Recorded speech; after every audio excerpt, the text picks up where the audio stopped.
You planned everything, except me. Almost done. You better appreciate all this, Derek, because next weekend you're buying me dinner. Why is this so heavy? What? This isn't your phone?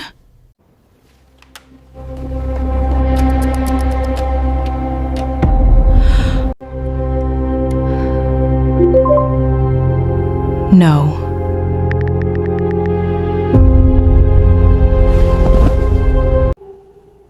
Three years, every business trip, every excuse, every lie.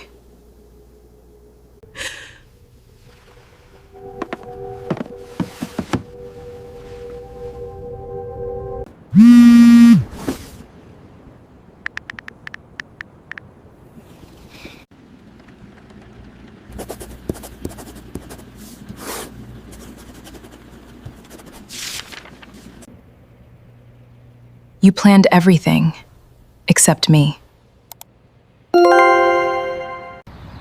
Will you marry me? I don't want another day without you.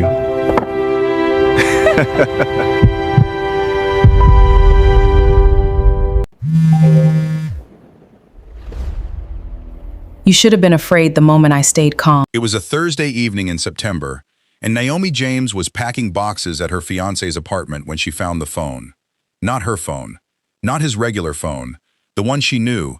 The one that received her calls and her messages and the good morning texts she sent every day since the beginning. A second phone. A cracked screen prepaid device in a shoebox under a pair of sneakers in the back of his bedroom closet, tucked behind a stack of storage boxes in a way that was deliberate and careful and had been working for 16 months until the Thursday evening in September when Naomi James picked up a shoebox to move it, and it was heavier than she expected, and she opened it. She charged the phone on his kitchen counter. It charged for 14 minutes.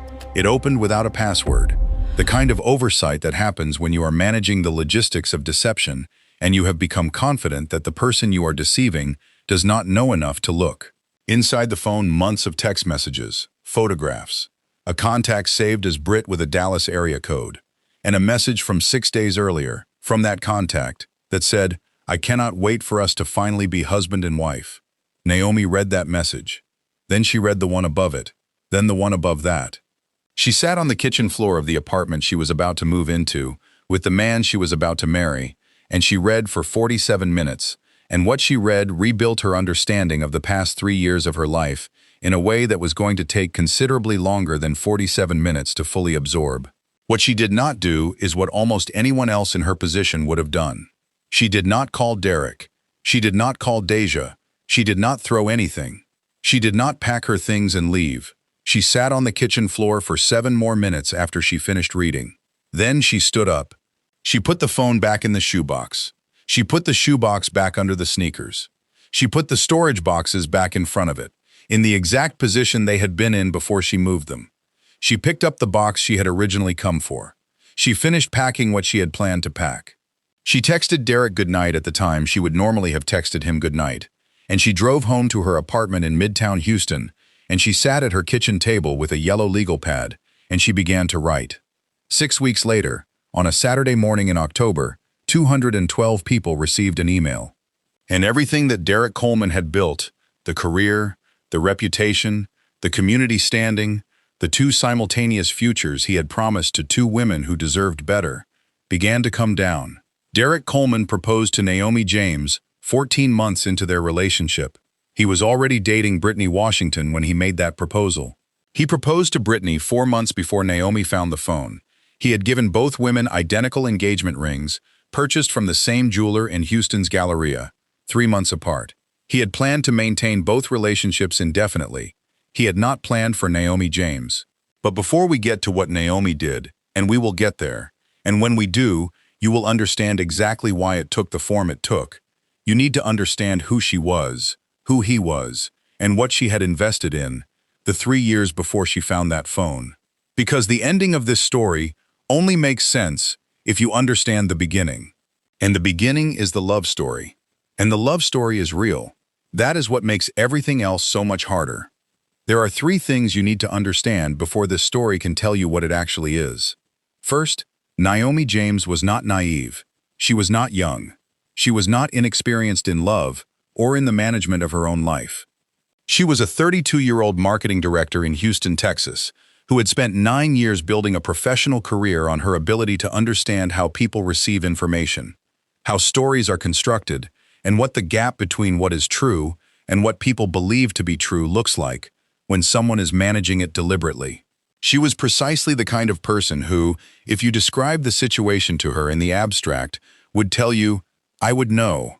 I would see the signs. I would never be in that position." And she was in that position for 3 years. Because Derek Coleman was good. He was very, very good. And understanding how good he was is what makes understanding what Naomi did at the end feel like the specific, earned, precisely calibrated response that it was.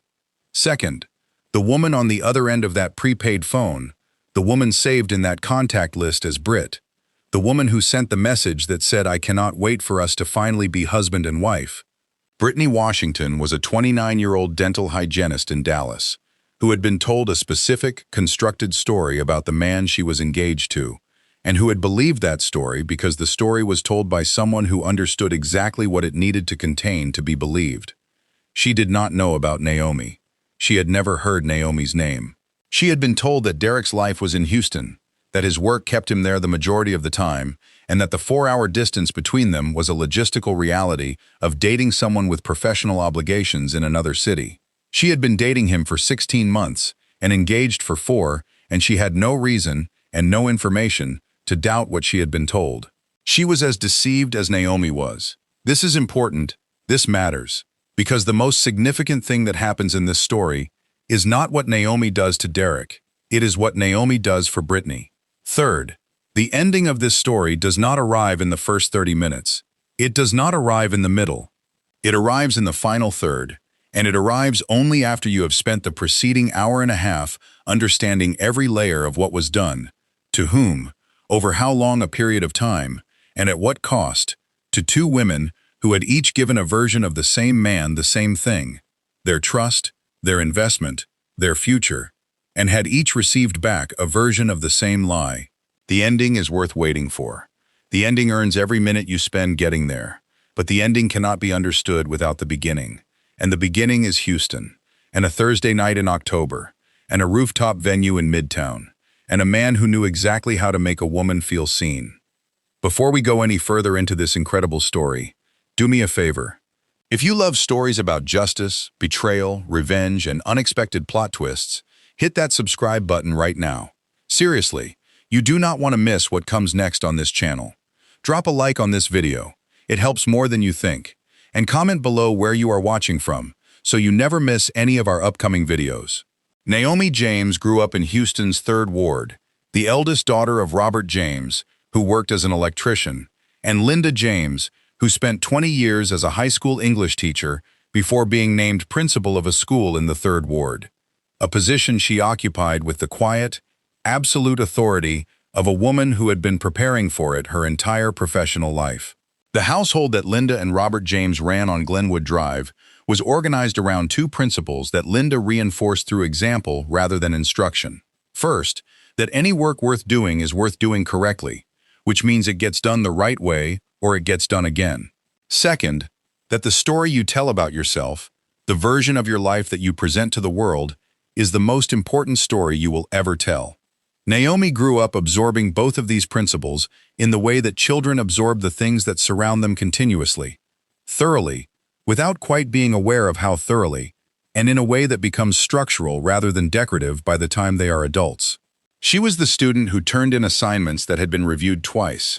She was the girl who, when a school project required a presentation, thought about the audience before she thought about what she wanted to say. She was the teenager who, when she had something difficult to communicate to a friend or a parent, took the time to understand how the information would land before she decided how to deliver it. These are not qualities that announce themselves as special in childhood. They are qualities that look, to the casual observer, like conscientiousness and maybe mild perfectionism. What they actually are is the early architecture of a specific kind of intelligence, the kind that understands that the space between what is true and what people understand to be true can be managed, that the reception of information is shaped by the form in which it arrives, and that the person who controls the narrative controls more than the story. Naomi James did not know at 15 that she was building these skills. She found out what they were for at 32. She attended Texas Southern University in Houston on a partial scholarship, majoring in business with a concentration in marketing communications. She chose the major because it matched the way her mind already worked: the analytical understanding of audience, the strategic approach to message, the specific pleasure of figuring out what a story needs to be in order to be received correctly by the people it is meant for. She was good at it in the way that people are good at things they are genuinely suited for. Not easily, not effortlessly, but with the specific engagement of someone who finds the work intrinsically interesting rather than merely obligatory. She graduated in 2013, took a position at a regional marketing firm in Houston, and spent the following 4 years learning every dimension of the industry from the inside. By 29, she was a director-level professional. By 30, she was managing a team and a client portfolio that included some of Houston's most visible small and mid-size brands. She was, when she met Derek Coleman, exactly the kind of woman who had built exactly the kind of life she had planned to build. She was proud of it. She had earned the right to be. Derek Coleman was 35 years old when Naomi met him. He was a commercial real estate broker with his own small firm in Houston, not the largest operation in the city, but a credible, growing business with a client roster that included several notable commercial properties in the Heights and Midtown neighborhoods. He was handsome in the specific way of a man who has known this about himself for long enough that the knowledge has settled into ease rather than vanity. He carried his appearance without announcing it, which is the most effective way to carry it. He was well dressed without being flashy. He drove a car that was nice, but not ostentatious. He lived in an apartment in a good building, in a good neighborhood that was clearly within his means rather than above them, which is the kind of detail that reads as maturity to people who are old enough to value it. Everything about Derek Coleman, on the surface, communicated the specific qualities that a 32-year-old woman who has spent her whole adult life building something real would be looking for in a partner. He was established, he was grounded, and he appeared to be exactly what he presented himself as. The thing that made Derek Coleman effective, the specific skill that sustained 2 simultaneous relationships across 3 years and 16 months respectively, that produced 2 proposals and 2 engagement rings and 2 fully formed futures without either woman ever discovering the other's existence until a Thursday evening in September, was not his appearance, and it was not his income. It was the way he listened. He listened to Naomi James with the focused, unhurried attention of someone for whom the conversation they were in was the only conversation that existed. And this quality, which feels, when you experience it, like being seen in a way you have not been seen before, is rarer than it should be in the world, and more effective than almost any other quality a person can deploy when their objective is to make someone trust them. He listened to what Naomi said. He remembered it. He used what he remembered in ways that felt, to Naomi, like genuine attentiveness. It was genuine. It was also a skill. The distinction is the thing that costs the most when you finally understand it. Naomi met Derek Coleman at a mutual friend's birthday celebration at a rooftop venue in Midtown Houston on a Friday night in October, 3 years before the wedding was scheduled. She was there with Keisha Brooks, her closest friend from Texas Southern, a civil rights attorney who had known Naomi long enough and well enough to read the quality of Naomi's attention to a person across a room, which is why Keisha texted her from 4 feet away at 9:45 that evening. "The man in the gray jacket has been watching you since we got here." Naomi looked. She had already noticed. Derek was standing with a group of people near the bar, with the specific ease of someone who is comfortable in social settings but is not performing the comfort. And when Naomi looked at him, he was already looking at her, and he held the eye contact long enough to communicate something without being aggressive about it, and then he looked away. 15 minutes later, he was next to her at the bar, and he said, "I noticed you when you came in. That is either charming or forward, and I have been trying to figure out which one it is, so I decided to come over and ask you which one you think it is." She said it was charming. She said it with the slight smile of someone who has heard opening lines before and is grading this one favorably, but without announcing that she is grading it. He laughed, a real laugh, the kind that arrives without announcement. And he said, "I'm Derek." And he put out his hand, and she shook it, and told him her name, and they talked for the next 2 hours, standing at the edge of the rooftop, with the Houston skyline behind them, and the birthday party rotating around them, and neither of them moved to rejoin the group they had come with. He asked her about her work, and then listened to the answer with the focused, genuine attention she would spend the next 3 years describing to friends as the thing that had struck her first about him. He remembered a detail she mentioned early in the conversation and referenced it correctly an hour later, which is not a remarkable thing to do, and yet is the thing that most people fail to do because most people in conversation are thinking about what they are going to say next rather than absorbing what the other person is actually saying. Derek was absorbing. She noticed. She was a marketing professional who understood audience intelligence. She recognized it in him and took it as a sign of compatibility. It was compatible. It was also strategic. She did not know this yet. He called her 2 days later. Not a text, a call, at a reasonable hour, which she noted. He asked if she was free on Friday. She said Saturday. He said Saturday was perfect, and he would pick her up at 6:30. He picked her up at 6:30. He brought flowers.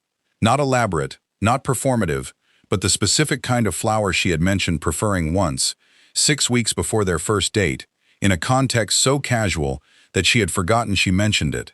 He had not forgotten. He took her to a restaurant in River Oaks that she had said once she had always wanted to try. He had made the reservation 2 weeks in advance and not told her where they were going. He paid for dinner without making it a thing. He drove her home and walked her to her door and said, "I had a really good time tonight," and then said goodnight, and did not try to extend the evening beyond what it was. She called Keisha from inside her apartment, still in her dress, at 11:15, and she said, "Keisha, he's the first man I've been on a date with in 3 years who made me feel like I was the point of the evening and not the audience for it." What followed was 3 years of Derek Coleman doing, consistently, the things that Naomi James would have told you, if you had asked her, that a good partner does. He remembered the small things. He showed up when he said he would. He was warm to her mother Linda on the Sunday dinners, when Naomi invited him to Glenwood Drive, warm in the specific, reliable way that makes a mother begin quietly adjusting her picture of her daughter's future to include a particular person. He was good with Deja, Naomi's younger sister by 4 years, a second-grade teacher who had a precise and entirely unsentimental opinion about every man Naomi had ever been involved with, and who told Naomi, after the first time she met Derek, that he seemed like someone who actually paid attention, which from Deja was the highest available compliment. He attended Greater Zion Baptist Church with Naomi, which was the church she had been a member of since she was 12 and where her community was centered. And he did this not because she asked him to, but because she mentioned it was where she went, and he said, "I'd like to come." He became a recognized face there. People said his name with warmth. He proposed 14 months into the relationship. He had told Naomi, in one of their early conversations, that he believed people generally know whether a relationship is the right one within the first year, and that extending a relationship indefinitely beyond that point without making a decision was a disservice to both people. He meant this. He proposed at a restaurant in River Oaks, the same restaurant where he had taken her on their first date, a callback she noticed immediately and which she would describe to Keisha that night, in a phone call from the parking lot while Derek was still inside getting their coats, as the kind of detail that tells you someone was paying attention to the beginning of your relationship even while they were in the middle of it. He got down on one knee at the table. He said the things he said. The ring was a round solitaire set in white gold, elegant, simple, exactly what she would have chosen for herself, which she had described to him in a conversation about aesthetics that had not been specifically about rings, but that he had apparently filed. She said yes. She called Linda from the parking lot. She called Deja before the car reached the street. She texted Keisha, and Keisha responded in 4 seconds. That night, in her apartment, Naomi James looked at the ring on her left hand and felt the specific satisfaction of someone who had been patient and intentional about love and had been rewarded for it. 8 months of wedding planning followed. The church was Greater Zion Baptist. Pastor Raymond Cole, who had known Naomi's family for 20 years and who had agreed to officiate with the warmth of a man who considers marrying a woman he has watched grow up to be one of the specific privileges of pastoral ministry. The reception venue was in the Heights, a beautiful space in a neighborhood that both Naomi and Derek loved, with exposed brick and high ceilings, and windows that let in the specific late-afternoon Houston light that makes everything look golden. Linda took the venue search personally, and found it within 2 weeks, which was very Linda. Keisha reviewed every contract with the focused precision of a civil rights attorney who was not going to let someone Naomi loved sign something with unfavorable terms. Deja assembled bridesmaid dress options and sent Naomi a spreadsheet organized by color palette and price point, which was very Deja. 212 invitations were addressed and sent in June. Families confirmed from Atlanta, from Dallas, from Memphis, from Fort Worth. The wedding existed as a fully formed future. Naomi was 6 weeks from the most significant day of her life. She was happy. She was building something. She believed in what she was building, and none of what she believed was what she was about to find out. Here is the part of the story where you need to understand not just what Derek Coleman did, but how he did it, because the how is the thing that makes this story different from a simple betrayal narrative. Simple betrayals, a man who cheats, a man who lies about something specific, are painful but comprehensible. What Derek Coleman constructed across the period of his relationships with Naomi James and Brittany Washington was not a simple lie. It was a system. It had architecture. It had logistics. It had redundancies built into it to prevent discovery, and those redundancies had held for 16 months before the Thursday in September, when a shoebox was heavier than expected. Understanding the system is the only way to fully understand what Naomi was dealing with. Not a man who had made a mistake, not a man who had found himself in an entanglement he did not plan, but a man who had deliberately designed a life in which 2 women, in 2 cities, were simultaneously living what they each believed was an exclusive future with him, and who had given each of them everything she needed to believe it without reservation. The geography was the foundation of the system. Houston and Dallas are 4 hours apart by car and 50 minutes by plane, close enough to maintain contact with both cities, far enough that 2 social networks based in those respective cities do not naturally overlap. Derek Coleman's primary life, his professional network, his church community, his established friendships, all of this was in Houston. The Dallas component of his life was managed as a compartment, a world that existed separately, that had its own people and its own history and its own set of explanations for Derek's frequent absences. And that did not leak into the Houston world because he had been careful, from the beginning, to make sure it could not. He did not introduce Brittany to anyone in his Houston life. He did not introduce Naomi to anyone in his Dallas life. He told each of them, with variations tailored to each specific relationship, that he was private about his personal life in professional and social contexts, a preference that read as maturity and that served, functionally, as the wall between the 2 compartments. The 2 phones were the operational core of the system. His personal phone, the one Naomi knew, the one that had been present in their relationship since the beginning, was used exclusively for the Houston life. His regular contacts, his regular calls, his messages to Naomi, his interactions with his Houston friends and his church community and his business colleagues, all of that ran through the personal phone. The prepaid phone, the cracked screen device in the shoebox under the Jordan 4s in the back of his closet, was the Dallas phone. All communication with Brittany ran through the prepaid. All photographs, all calls, all the messages that built 16 months of a relationship with a woman in Dallas who believed she was building a life with a man who was entirely available to her. He charged the prepaid phone on a charger he kept in the shoebox beside it. He rarely used it in the Houston apartment. He used it primarily on the road, on the trips to Dallas that he framed to Naomi as business travel. It had held for 16 months. It held because the system was designed to hold. Brittany Washington met Derek Coleman at a mutual friend's birthday dinner in Dallas, 16 months before Naomi found the phone. She was 28 at the time, a dental hygienist at a practice in the Oak Cliff neighborhood of Dallas, with a warm, easy social manner and a life that was organized around her work, her close group of friends, and her family, including a younger brother she was close to, and a mother who had been widowed when Brittany was 19 and who Brittany called every Sunday without exception. She was, by every account of the people who knew her, precisely the kind of person who is easy to be around, direct without being aggressive, warm without being performative, the kind of woman who makes other people feel comfortable without making a production of her own comfort. She had been single for 2 years before the birthday dinner in Dallas, and she was not unhappy about this. She had used the 2 years intentionally, focusing on her practice and her friendships, and she was not looking for something specific when Derek Coleman sat down across from her at a crowded restaurant table and started asking her questions about her work, with the specific, focused attention that he brought to every first conversation he had ever had with someone he intended to stay interested in. What Derek told Brittany about his life was built on the same foundation he used for everything he constructed. Just enough truth to make the lie structurally sound. He was a commercial real estate broker in Houston. True.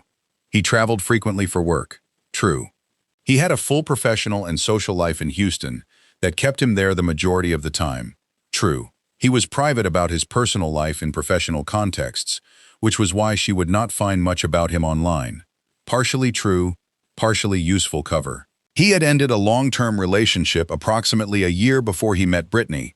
This was a calculated fabrication, timed so that it explained both why he was available and why he might be somewhat guarded, a combination that reads as emotionally healthy rather than emotionally evasive. He called her consistently. He flew to Dallas when he said he would. He remembered the things she told him. He met some of her friends, who liked him with the easy warmth of friends who see that their person is happy.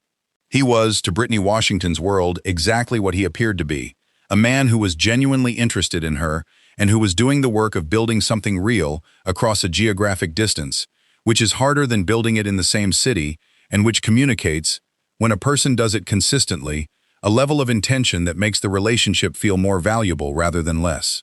He proposed to Brittany in June.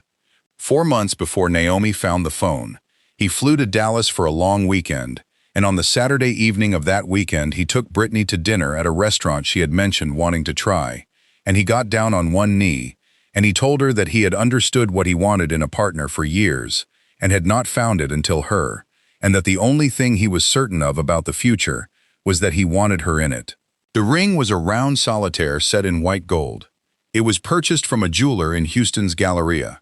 The ring Naomi was wearing on her left hand had been purchased from the same jeweler, in the same setting, 3 months prior.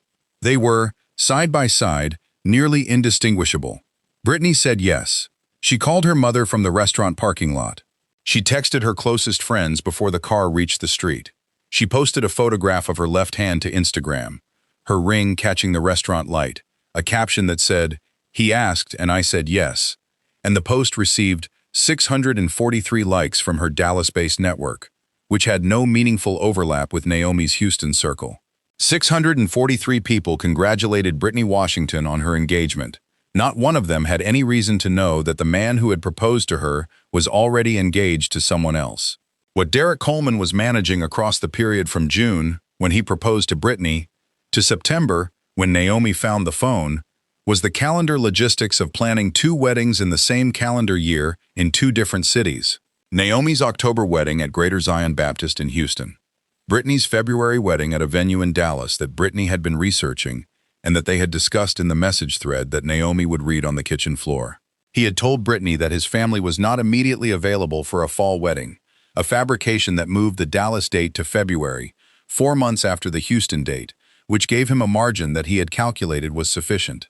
He was planning to marry Naomi in October and Brittany in February. He had the rings. He had the venues. He had the stories. He had the 2 phones. He had the calendar. He had the system. What he did not have, and what no amount of planning had accounted for, was the weight of a shoebox on a Thursday evening in September, heavier than it should have been, in the hands of a woman who noticed when things were not what they appeared to be, who had been trained her entire life to notice exactly that. What Derek had not understood about Naomi James, the specific error that cost him everything, was that the same quality that made her a successful marketing professional was the quality that would eventually be turned against the story he had told her. She understood narrative construction. She understood how information is organized to produce a specific reception. She had spent 9 years studying, professionally, the space between what is true and what people believe is true and the mechanisms by which that space is managed. She had not been applying that understanding to her relationship with Derek because she had not had reason to, because the relationship presented no contradictions that required analysis, because the story Derek told was well constructed enough to sit without visible seams. But it was, for all its careful construction, a constructed thing. And the moment Naomi James had reason to look at it directly, she was going to see the construction. The shoebox gave her the reason. For 16 months, Derek Coleman had been living a version of the most complete deception available to a person. 2 genuine relationships, each maintained with real attention and real investment, each operating in a separate geography with a separate set of people who knew nothing of the other. He had not simply cheated, which is terrible but comprehensible. He had built, he had planned, he had proposed twice. He had accepted 2 sets of plans for 2 weddings and allowed 2 women to invest their futures in something that could not be what it appeared to be, without a truth that he had no intention of telling. Naomi James was 8 weeks from her wedding when the system broke down. She was in the middle of planning the most significant event of her life. She was 6 weeks from the ceremony. She had 212 people's travel and attendance and investment built around the date. She had her dress, she had her bridesmaids, she had her mother's months of work in a folder on Linda's kitchen table. She had everything she thought she was going to have. And then she picked up a shoebox. James sat on the kitchen floor of Derek Coleman's apartment for 47 minutes with the prepaid phone in her hand, and she read. She read from the most recent message backward. Not the way you would read a conversation if you came to it fresh, but the way an investigator reads when they understand that the most recent information is the most current and the history below it is context. The most recent message was from Britt. I cannot wait for us to finally be husband and wife. The message before it was from Derek to Britt. Me either. 4 months is a long time, but it's going to be worth it. The message before that was Britt sending a photograph of a venue she had been to view in Dallas, a reception space with exposed brick and string lights, with the caption, "What do you think about this for February?" And Derek responding, "It's perfect, let's book it." She read that exchange. She sat with it. She kept reading. She read the messages from the night Derek had told her he had to work late on a Wednesday in July. The messages showed that he had been in Dallas on a Wednesday in July, at a restaurant in Uptown that Brittany had apparently been looking forward to for weeks. She read the messages from the night he had told her his phone battery was dead and she could not reach him. The messages showed that his Dallas phone had been very much operational that night, running a 2-hour conversation with Brittany about their plans for the holidays.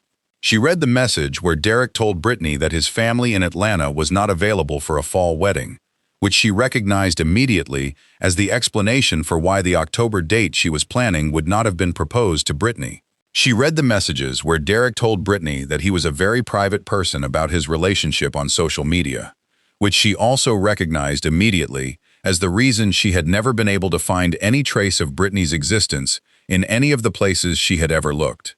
She had not looked specifically. She had not had reason to. She was reading that reason now. She read the proposal conversation.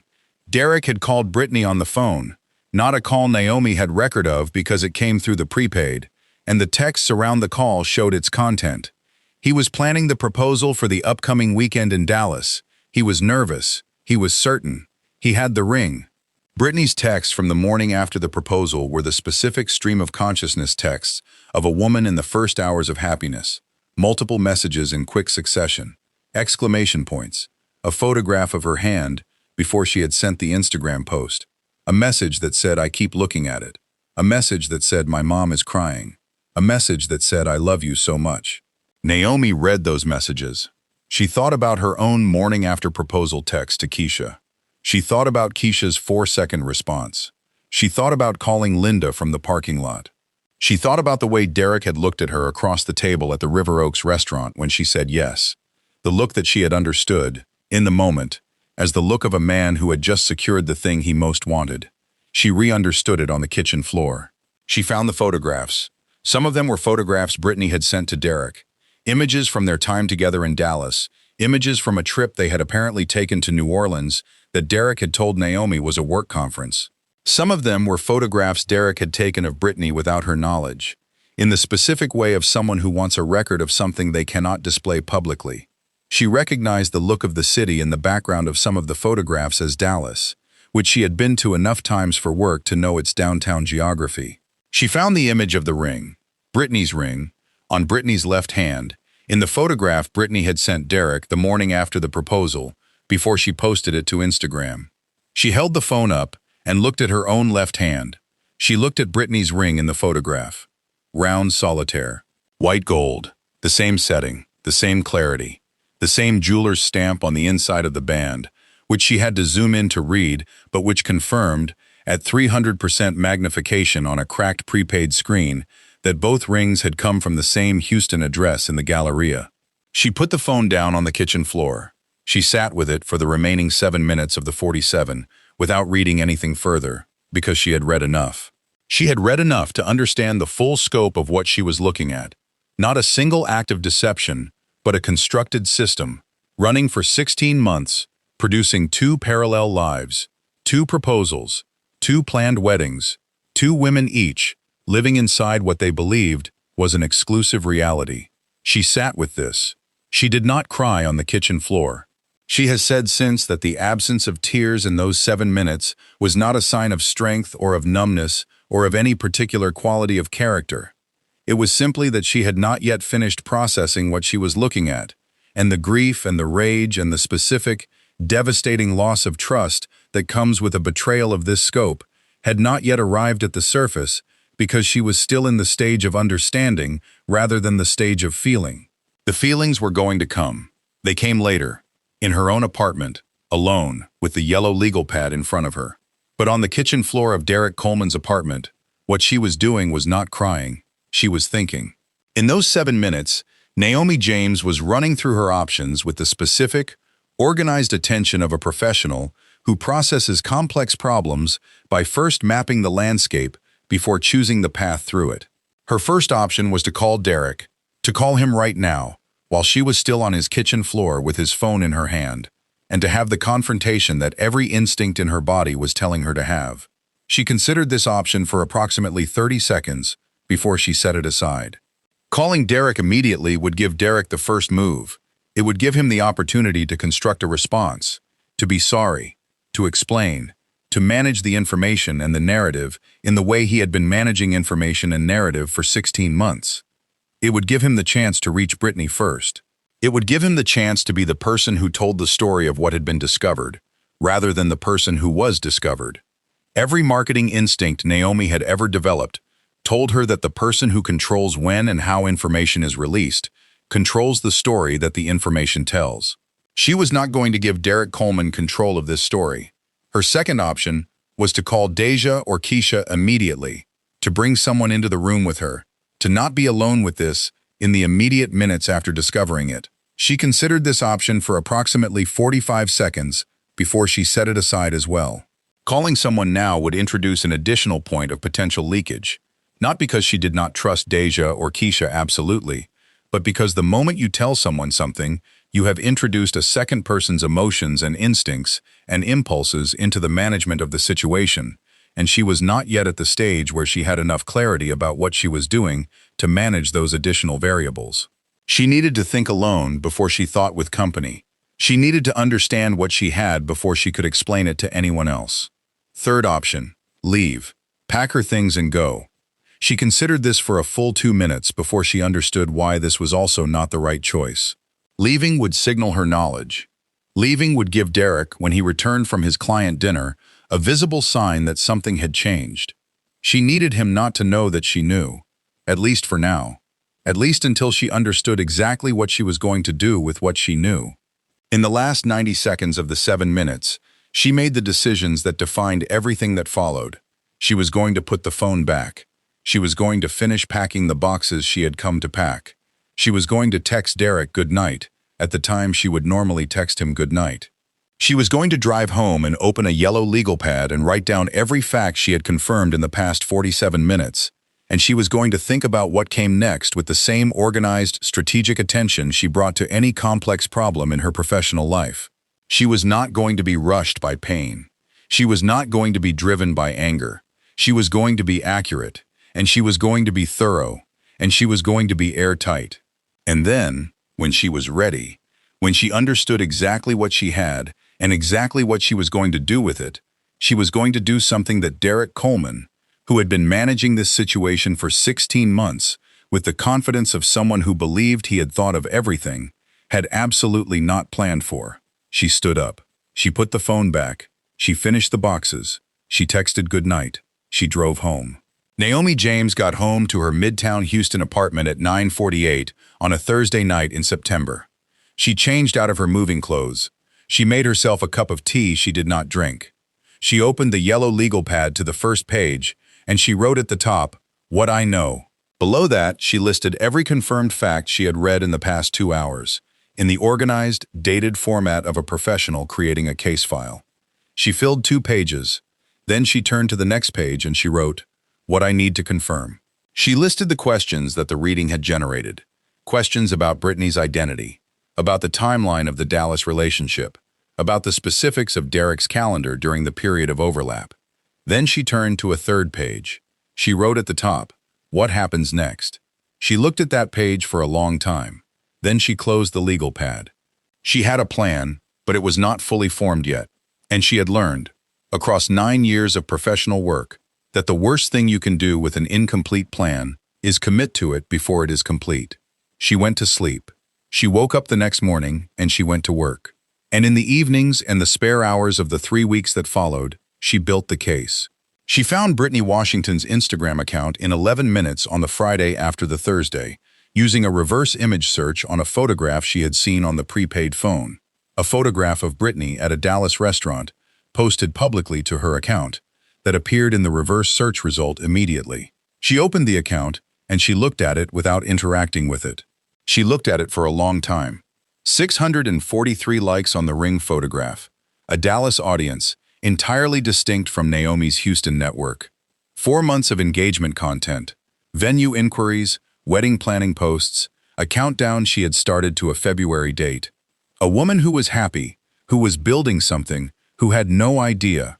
Naomi looked at Brittany's photographs with the specific attention of someone who is building a picture of another person from public information, and what she saw was someone who had been told the same things she had been told, and had believed them for the same reasons she had believed them, because they were told well, by someone who knew what they needed to contain to be believed. She created a secondary account, and spent 4 days observing Brittany's public content, and building a picture of the Dallas relationship from what was publicly visible. Then, on the 10th day, she made contact with Brittany through the secondary account, framing the approach as a general inquiry about a Dallas venue she claimed to be researching for a client event. The approach was careful and took 4 days of message exchange before it produced what she needed, a confirmation that Brittany was genuinely unaware of Naomi's existence. She was not looking for this confirmation in what Brittany said. She was looking for it in how Brittany said it, in the natural patterns of someone who has nothing to hide versus someone who is being careful about what they reveal. Brittany had nothing to hide. She was not hiding anything. She was exactly what the public account suggested she was, a woman who was engaged to Derek Coleman and who believed she was building a shared future with him and who had no reason to believe otherwise. Naomi closed the secondary account on day 14. She had what she needed. On day 14, she called Keisha Brooks. She called her on a Friday afternoon from her car in the parking structure beneath her office building, and she talked for 90 minutes, and she laid out everything she had found, in order, with dates and evidence and the specific organized presentation of someone who has been building a file. Keisha listened to all of it without interrupting, which was not Keisha's natural inclination, but which she managed because she understood, in the first 5 minutes of the call, that this was not a situation that benefited from interruption. When Naomi finished, Keisha was quiet for 6 seconds.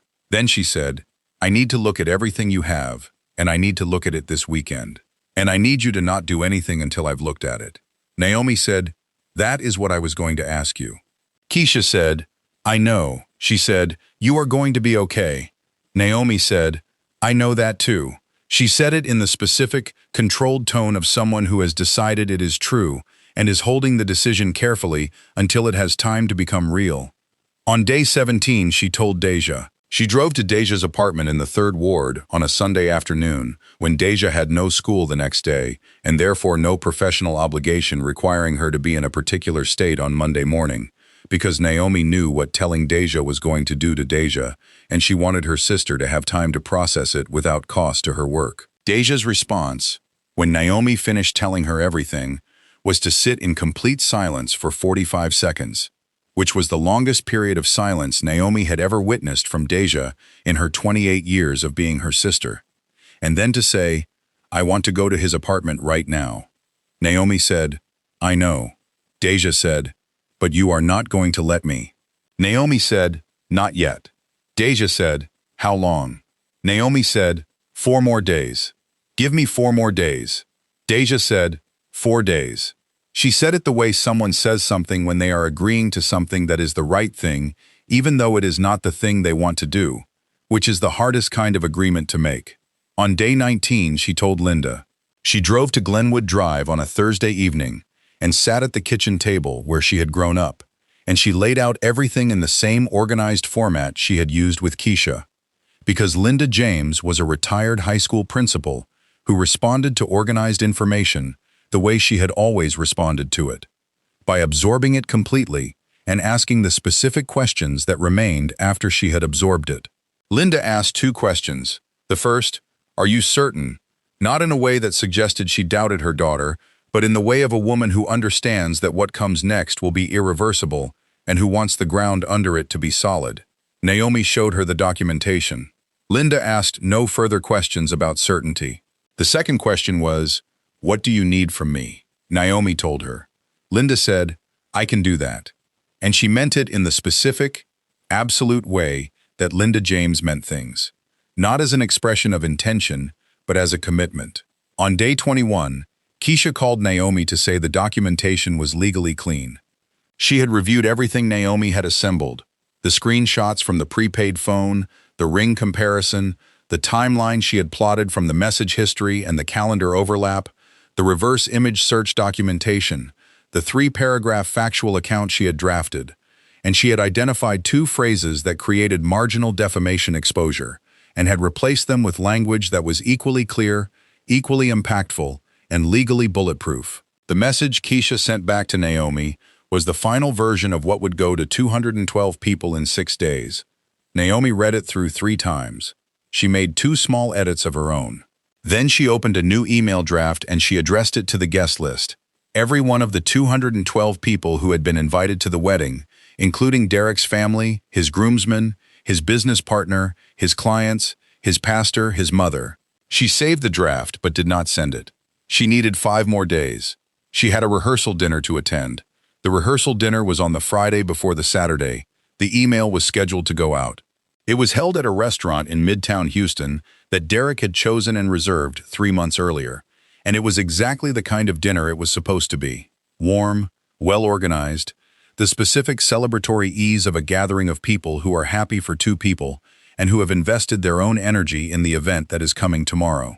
Derek's best man gave a speech. Naomi's cousin gave a speech. There were toasts. There was laughter. Derek's mother, who had flown in from Atlanta and who had been warm to Naomi from the very first meeting, reached across the table at one point and took Naomi's hand and said, I am so glad he found you. And she meant it.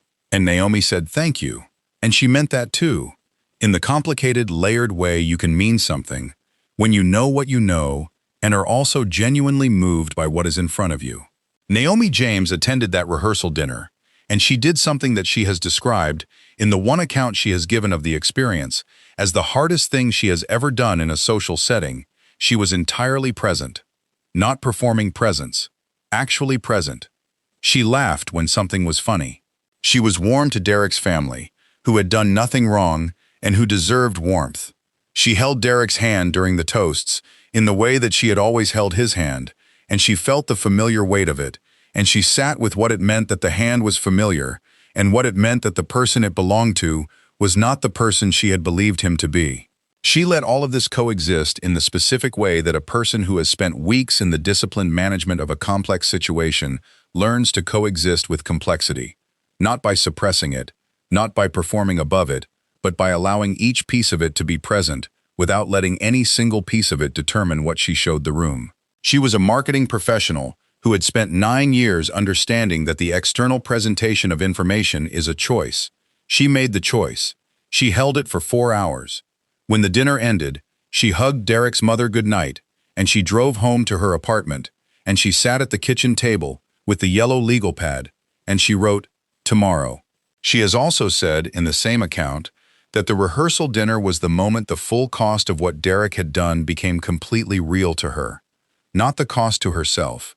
She had been living with that understanding for 3 weeks and had processed it, in her organized, methodical way, as thoroughly as she could in that time. But the cost to everyone else. Derek's mother, who had flown from Atlanta and who had tears in her eyes during the best man's speech. Naomi's grandmother, who had come from Dallas specifically, who had been saving for this trip since the invitations went out. The extended families who had booked hotels. The 212 people who had organized their Saturdays around a celebration that Derek Coleman had known when he proposed to Brittany in June would not be what those people believed it was going to be. The specific reach of a deception this complete, the way it extends beyond the two people at its center and costs everyone who was built around it something, sat in Naomi's chest at the rehearsal dinner, in the specific, heavy way of something that has finally completed its landing. She drove home. She sat at the table. She looked at the legal pad. She looked at the email draft, saved but unsent. She went to sleep. At 7:45 on a Saturday morning in October, Naomi James sat at the kitchen table of her apartment in Midtown Houston, in her pajamas, and she pressed send. The email went to 212 people simultaneously. The complete guest list of the wedding that was scheduled to begin at 2 in the afternoon. The subject line was, "Something you need to know before today." The email contained the ring comparison photograph, Brittany's ring from Brittany's Instagram post, beside Naomi's ring, from Naomi's own camera roll, side by side, identical in every visible dimension. A timeline of both relationships, plotted on a single calendar. Screenshots of messages between Derek and Brittany that Naomi had photographed from the prepaid phone on the Thursday she found it.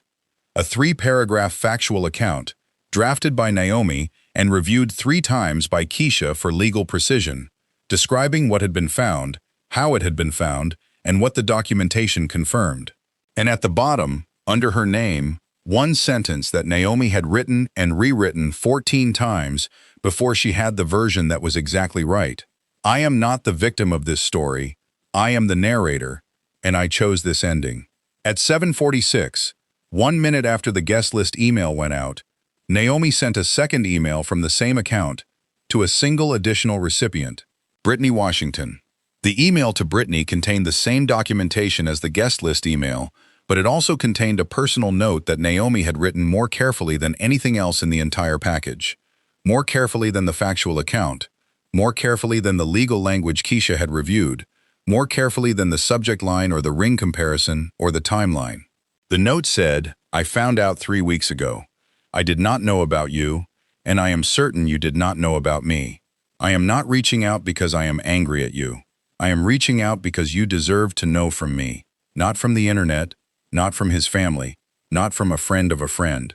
From me, I am sorry this is how we are meeting. You deserved better than this. So did I." Naomi had read that note 17 times before she decided it was the right version. The 17th reading was the one where she knew it was. The first response to the guest list email came in at 7:53, 8 minutes after she pressed send.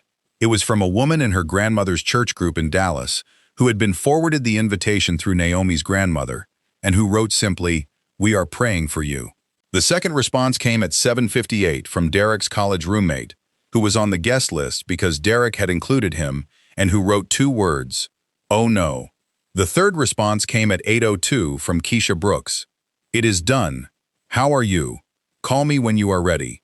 By 8:15, the email had begun to travel beyond its 212 original recipients into the broader Houston social network through which Naomi and Derek were both known.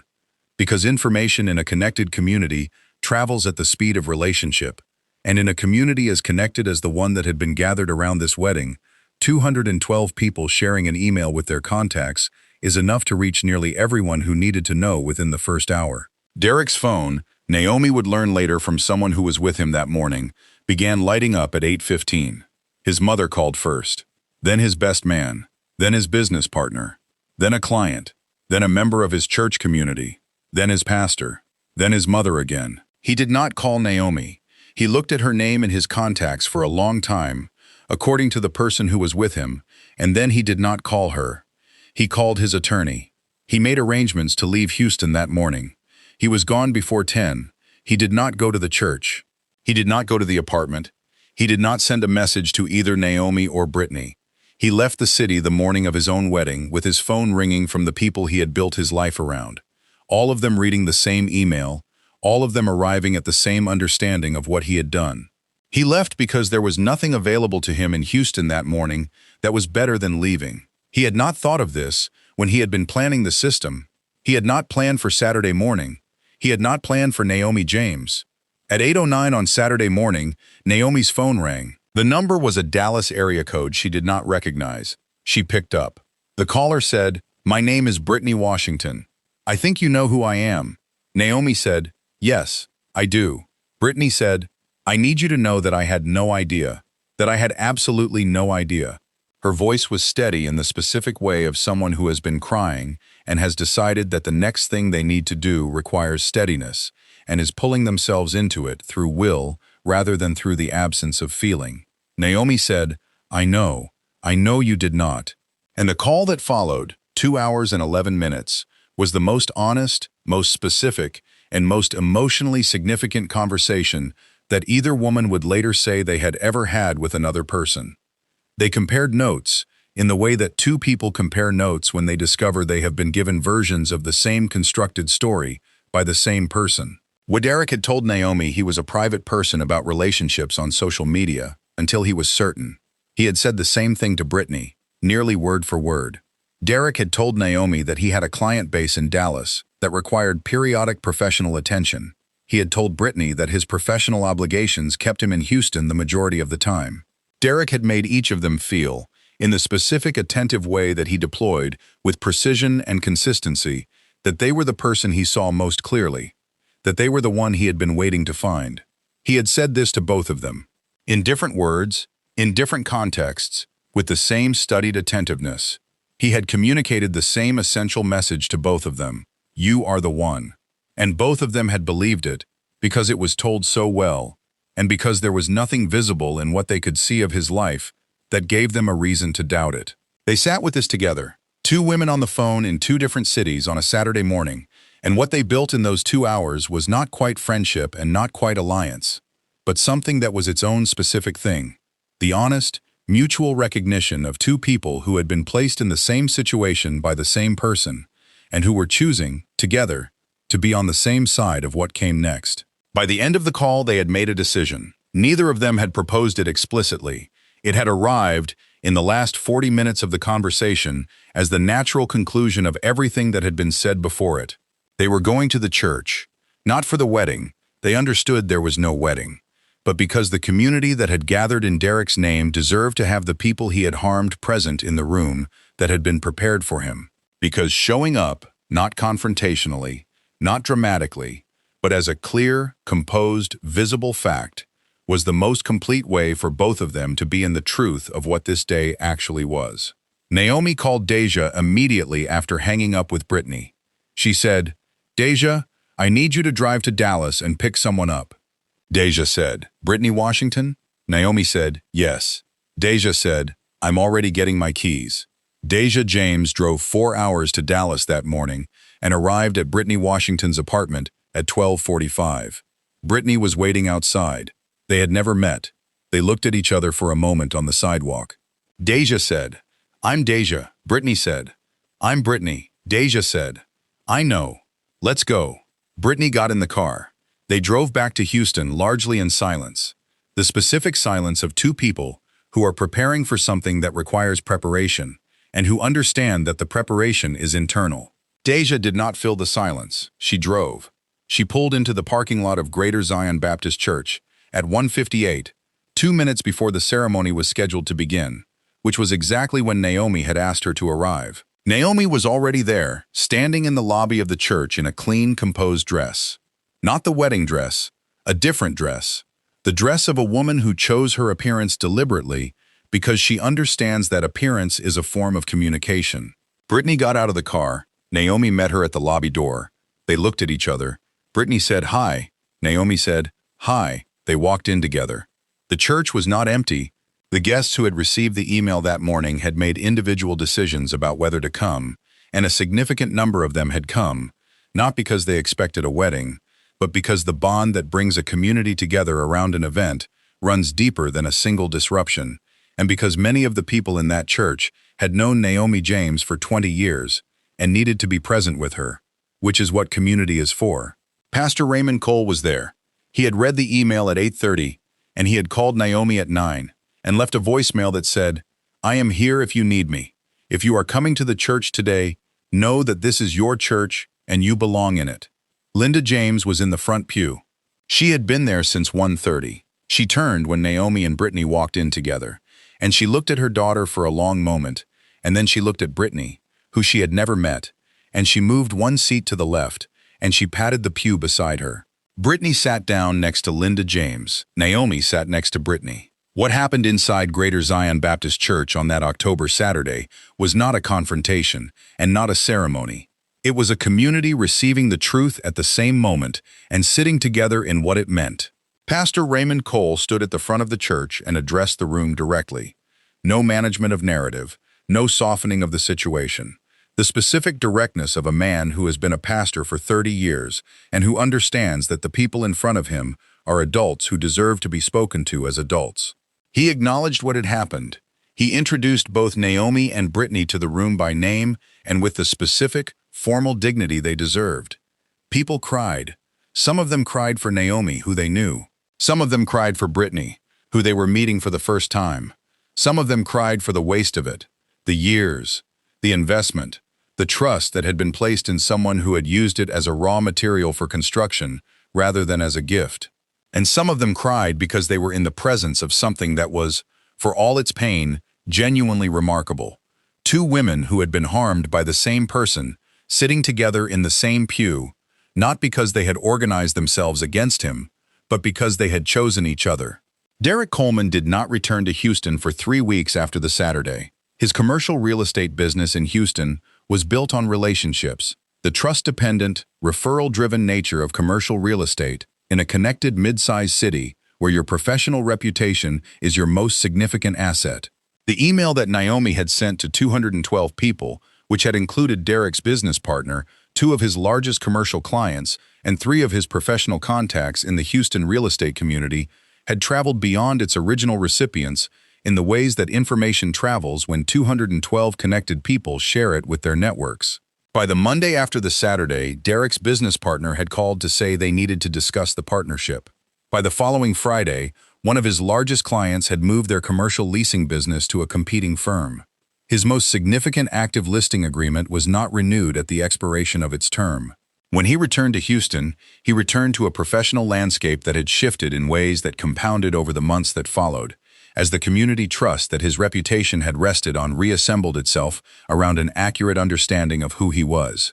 He relocated from Houston 6 months later.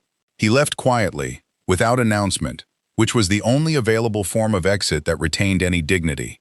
He was not pursued. He was simply absent. The city continued without him. Brittany Washington drove back to Dallas with Deja on the Sunday after the Saturday. She and Naomi exchanged numbers before she left.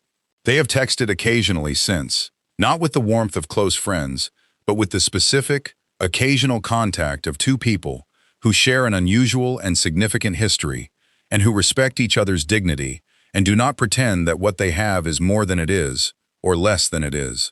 Brittany posted to her Instagram 2 weeks after the Saturday, "I went through something this fall that I did not see coming and that I am still processing. I am grateful to the people who told me the truth. I am moving forward." She deactivated the engagement countdown she had been running and did not post again for 2 months. When she returned to posting, it was a photograph of a road trip with her closest friends. Captioned, "The destination changed, but the journey is still good." She received 4,000 likes. Naomi was one of them. They have not spoken about the day at the church publicly. Neither of them needed to. The day spoke for itself. Keisha Brooks said, in a conversation about the experience, that she had no hesitation about helping, not a moment of it. She said she is a civil rights attorney and her entire professional life is organized around the relationship between truth and the systems that sometimes work to suppress it. She said, "When someone I love is holding the truth and someone has told her she has no right to tell it, has structured a situation around the assumption that she won't be able to tell it, or won't have the means, or will be too disrupted to execute it correctly, my answer is always the same. She does. She has every right." Deja James was asked, in the same conversation, what the 4-hour drive to Dallas to pick up Brittany Washington was like. She said, "It was the proudest 4 hours of my life." She said it without qualification. Linda James gave a brief account of her own experience to a journalist who reached her 8 months after the story became widely known. She said one thing in that account that has been quoted more widely than anything else anyone said about this experience. She said she had spent 20 years as a principal trying to teach young people that integrity is not what you do when people are watching. It is what you do when the cost of doing it is real, when you are standing inside the full weight of what it requires, when there is no easy version of the choice. She said, "My daughter showed me what that looks like, when the cost is not hypothetical. She knew what she had. She knew what she could do with it. She took 3 weeks to do it correctly, and then she did it exactly right." Linda paused. She said, "I did not need to teach her that. She already knew it. What I needed to do was give her 48 hours and hold the phone for 3 calls from a woman in Atlanta who did not yet know what her son had done. That is what she asked me for. That is what I gave her." 2 years after the Saturday in October, Naomi James launched her own boutique brand strategy firm in Houston. She had spent the 2 years building the client base she would take with her, completing the internal work that a betrayal of this scope requires in addition to the external work. Because the external work, the email and the church, and the whole architecture of what she designed, addressed the public dimension of what had happened, but not the private one. And the private one was the one that required the most sustained attention. She has been honest about this in every account she has given. The Saturday was not healing. The Saturday was truth-telling, which is not the same thing. The healing was quieter and harder and took longer and required more from her than 3 weeks of investigation and 1 morning of deliberate action. She did the healing too. She did it in the same organized, intentional way she did everything else. Her firm specializes in brand narrative for small and mid-sized Black-owned businesses in Houston and the broader Texas market. She has 8 clients in the first year. She has not discussed the Fiance story in her professional context, not because she is ashamed of it, but because it is not the story she is telling now.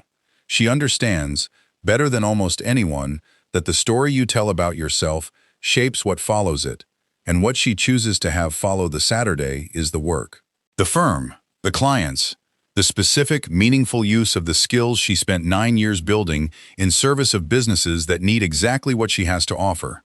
Derek Coleman is not in that story. He was not invited into it. She is the narrator. She chose this ending, and this is the one she is living. There is one thing that Naomi James said in the account she gave, the one extended, complete account to a person she chose carefully, that has stayed with me longer than anything else in this story. She said that the 7 minutes on the kitchen floor were not the hardest part. She said the hardest part was the rehearsal dinner. The hardest part was sitting at the table of a celebration for something that was not what the room believed it was, holding Derek's hand during a toast about how lucky he was, watching his mother's eyes fill with tears. She said, because the people at that table were not wrong about what they were celebrating. They were wrong about him. And that is not the same thing. The love was real. My investment was real. The 3 years were real. He used real things to build something false. And understanding that, holding the truth that something can be genuine and also be used, that is the part that took the longest to process. That is the part I am still working on. She paused. She said, but the work is mine to do. He does not get to determine the pace of it, and that is the thing I am most certain of. So here is the question I want to leave you with, because this story deserves a question that is as honest as the story itself. What do you do when you discover that someone you loved, genuinely, with real investment and real trust and real future in it, was using the genuine parts of the relationship to build something false? What do you do when the love was not a lie, but the life around it was? There is no clean answer. There is no version of this that does not cost something significant, even when you handle it as well as Naomi James handled it. What she did in those 7 minutes, the choice to put the phone back, to not be rushed by pain, to build something deliberate instead of react to something devastating, was extraordinary. It was also expensive. It cost 3 weeks of her life, attended to in the evenings, and the spare hours while she continued to work and pretend and wait. It cost the rehearsal dinner. It cost everything she had invested in the belief that she was building something real. And what she got in return was not healing. She has said that clearly. What she got was the truth, told on her terms, in her voice, in the form she chose. She is the narrator. She chose this ending, And the story she is telling now is the one that follows it. Leave your answer in the comments. Tell me what you would have done. Tell me what you would have done on that kitchen floor. I read every one. The 212 people who received that email on a Saturday morning in October all had to decide what to do with it. Some of them drove to Greater Zion Baptist Church. Some of them stayed home. Some of them called Derek, who did not pick up. Some of them called Naomi, who did not pick up either, because she was already at the church. And all of them, every single one of them, had to sit with the specific discomfort of having invested in something that turned out to be different from what they believed it was, and had to decide whether what they felt about that was anger or grief or something more complicated than either. That is the nature of a deception this complete. It does not only harm the two people at its center, it asks something of everyone who was built around it. The people in that church understood this. They showed up anyway. That is also what community is for. Before we go any further into this incredible story, do me a favor. If you love stories about justice, betrayal, revenge, and unexpected plot twists, hit that subscribe button right now. Seriously, you do not want to miss what comes next on this channel. Drop a like on this video. It helps more than you think. And comment below where you are watching from, so you never miss any of our upcoming videos. Next week on Tales of Whisper, she spent 12 years as the quietest woman in the room at every family gathering. She smiled at the right moments. She laughed at her husband's jokes. She showed up to every birthday and every holiday and every event that mattered to his family, even when none of those events mattered to hers. And then one Monday morning she woke up, made a single phone call, and set in motion something that took apart everything he had been building for a decade. She did not do it loudly. She did not do it in anger. She did it in the specific, organized way of someone who has been paying attention for 12 years and has finally decided it is time to use what she knows. He did not see it coming. He should have been paying attention. Subscribe to Tales of Whisper, new stories every week, and they only go deeper from here.